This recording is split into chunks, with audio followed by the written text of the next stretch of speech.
J'ai trop un escargot. Il y a 5 mois, elle perdait tout. Son jardin, sa maison, mais surtout sa ferme aux escargots. Les inondations survenues en juillet 2024 ont emporté ses 40 000 gastéropodes et détruit ses installations. Et malgré des températures négatives et du givre, la Confédération paysanne et une quarantaine de bénévoles ont bravé la météo pour venir en aide à Valérie. Le maître mot de la journée, ce serait quand même minutie et délicatesse.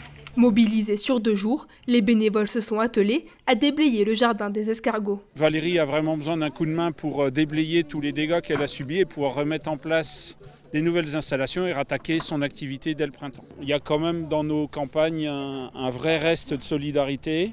Il y a même une vraie envie de voir les campagnes bouger, de voir des paysans de tous les sens, de voir des projets qui ont du sens surtout, et qui emmène le monde dans le bon sens et pas l'inverse. Une opération qui signifie beaucoup pour Valérie, qui a vu l'œuvre de sa vie se noyer. Honnêtement, j'aurais jamais lancé quelque chose comme ça. Je suis effarée un peu de l'ampleur que ça prend et de l'énergie que tout le monde y met.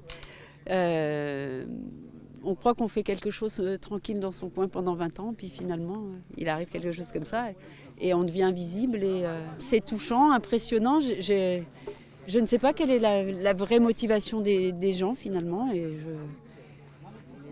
ça m'échappe un peu. Je n'arrive pas à me résoudre que cet orage ait sonné la fin. Au bout de 20 ans, mes clients, comme moi, on mérite une autre sortie.